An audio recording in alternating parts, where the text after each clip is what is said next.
Yo, what's up? Good morning guys, Chris TV. Welcome back to my channel again guys. Today is Monday guys. Nandito ako sa aking terrace. Mayroon ako napansin kasi ditong fry guys. Mayroon ako napansin fry dito guys. Yan. Sa aking muli yan guys. Ang dami. Yan.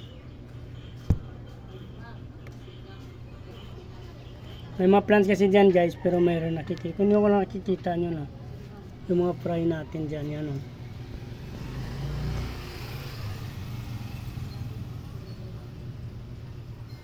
Kukunin natin yan guys.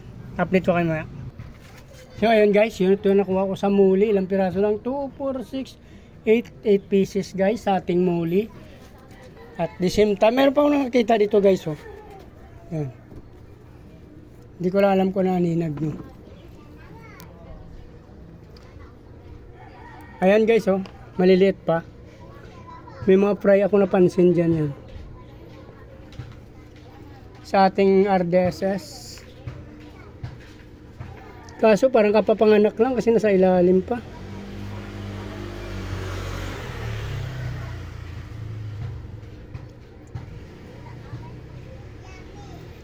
Babalikan na lang natin ito mamayang hapon or bukas na umaga guys. Hindi pa sila fully ready to swim. So ibig sabihin kapapanganak na sa kanila kasi yung karamihan sa kanila nasa ilalim pa. Hindi pa sila makalangoy ng maayos. Yun o. Kapapanganak pa lang guys. Sana hindi pa nila kainin. Dagdagan ko na lang ng pagkain to. Yun o. Nasa ilalim pa kasi o. Nakadapa pa. So pag ganyan, bago pa lang sila pinanganak, so hindi pa sila lumulutang.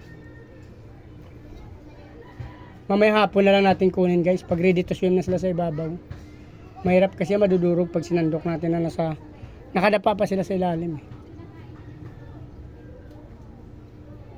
So ibabalik ko lang muna dito, nakatakip dito guys. May mga plants naman tayo dyan. Yan. Yun o. Ang liliit pa nila actually, hindi pa sila lumulutang. Wala pa silang lakas. Mamaya na lang pag nasa ibabaw na sila, hindi rin natin masandok at masungkit, baka mapipisa lang sila dyan.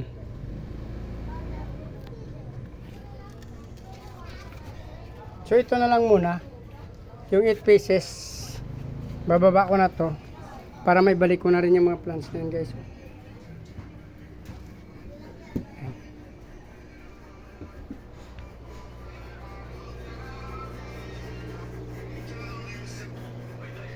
So 8 pieces lang, hindi pa tayo nag-check doon sa ating eskinita, tsaka sa ating pay dirt na nasa kalsada guys.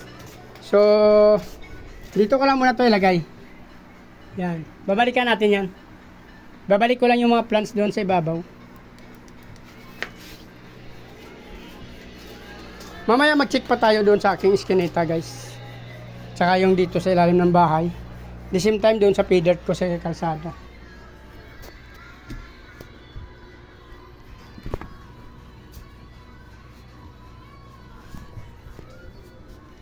Ipapato na natin ulit to yung tinanggal ko ng mga plants.